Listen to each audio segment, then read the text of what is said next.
ചെടികളും മരങ്ങളും പരിചയപ്പെടുത്തി തരാം. ഇതൊരു വലിയ തേയിലത്തോട്ടമാണ്. ഷബ്സ് ആണ്. ചെറിയ ഇല കൊണ്ട് ഗ്രീൻ ടീയും വലിയ ഇല കൊണ്ട് ചായപ്പൊടിയും ഉണ്ടാക്കുന്നു.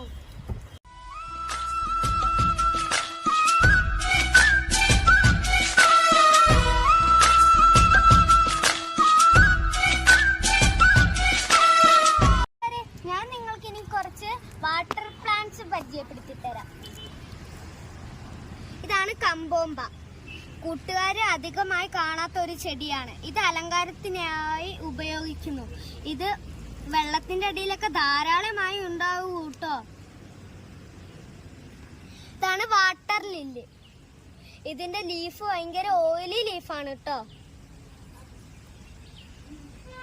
ഇതാണ് വാട്ടർ പൂപ്പി. ഇതും അലങ്കാരത്തിനായി ഉപയോഗിക്കുന്നു. ഇതിനെ കാണാൻ വളരെ രസമാണ്. ഇതാണ് ആഫ്രിക്കൻ മോസ്. ഇതും അലങ്കാരത്തിനായി ഉപയോഗിക്കുന്നു.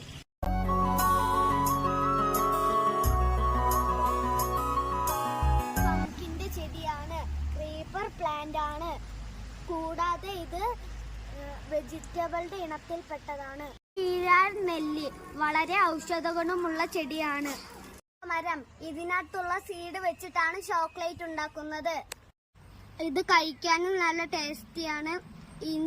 ഈ സീഡ് വെച്ചിട്ടാണ് ചോക്ലേറ്റ് പൗഡർ ഉണ്ടാക്കുന്നത്. കാപ്പിച്ചെടിയാണ്. ഇതിന്റെ ചെറിയ കായകൾ കൊണ്ടാണ് കാപ്പിപ്പൊടി ഉണ്ടാക്കുന്നത്. നാടൻ റോസച്ചെടിയാണ് കേട്ടോ. ഇത് ഷ്രബ്സിന്റെ ഇനത്തിൽപ്പെട്ടതാണ്. നല്ല മണമാണ് കേട്ടോ. കുടംപുളി മരം. കുടംപുളി ഇട്ട് മീൻകറി കൂട്ടാൻ നല്ല രുചിയാണ്. ഈ കുടംപുളി പുകയിലിട്ട് ഇതാക്കിയിട്ടാണ് കറിയിലിടുന്നത്. റംബൂട്ടാൻ മരമാണ്. കായൊക്കെ ആയി വരുന്നേ ഉള്ളൂ. തുളസി ചെടിയാണിത്. വളരെ ഔഷധ ഗുണമുള്ള ഒരു പ്ലാന്റ് ആണ്. തേക്കിന്റെ മരമാണ്. ഇത് വലിയതാവും. ഇതിന്റെ തടി കൊണ്ട് ഫർണിച്ചർ ഉണ്ടാക്കാൻ ഉപയോഗിക്കുന്നു. ഷ്രബ്സിന്റെ ഇനത്തിൽപ്പെട്ടൊരു ചെടിയാണ്. വർഷങ്ങളോളം നിൽക്കും. ഇതൊരു ക്ലൈംബർ ചെടിയാണ്. ഇതിന്റെ പൂക്കൾ കാണാൻ എന്ത് രസമാണ്. ഇത് അലങ്കാരത്തിനായി ഉപയോഗിക്കുന്നു. ഇതാണ് മുള. ഈ ചെടി വളരെ ഉയരത്തിൽ വളരുകയും ചെയ്യും.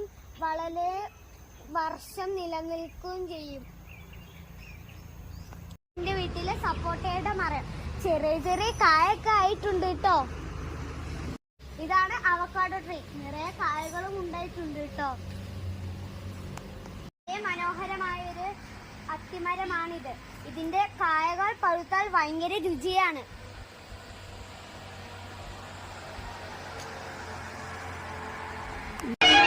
വെള്ളിച്ചില്ലും വിതറി തുള്ളി തുള്ളി ഒഴുകും. പനിക്കൂർക്ക. ഇതൊരു ഔഷധ സസ്യമാണ്. പനിക്കും ജലദോഷത്തിനൊക്കെ ഉപയോഗിക്കുന്നു. മരച്ചീനിയാണ് കേട്ടോ. ഇതിന്റെ മണ്ണിന്റെ അടിയിലാണ് കിഴങ്ങുള്ളത്. ചെറുവാഴയാണ് കേട്ടോ. നിറയെ ഔഷധ ഗുണമുള്ള ചെടിയാണ്. ഇത് തൊട്ടാവാടിയാണ്. ക്രീപ്പർ പ്ലാന്റ് ആണ്. ഇത് കുറെ ഔഷധ ഗുണമുള്ള ചെടിയാണ്. ഇതാണ് എന്റെ വീട്ടിലെ വലിയൊരു മാവ്. മുളയുടെ വിഭാഗത്തിൽപ്പെട്ട ഈ ചെടിയുടെ പേരാണ് ചൈനീസ് ബാംബു. ഇത് അലങ്കാരത്തിനായി ഉപയോഗിക്കുന്നു. ഇതാണ് കുരുമുളക് ചെടി. ഇതൊരു ക്ലൈംബർ പ്ലാന്റ് ആണ്. മനോഹരമായ ഇലച്ചെടികളാണ്.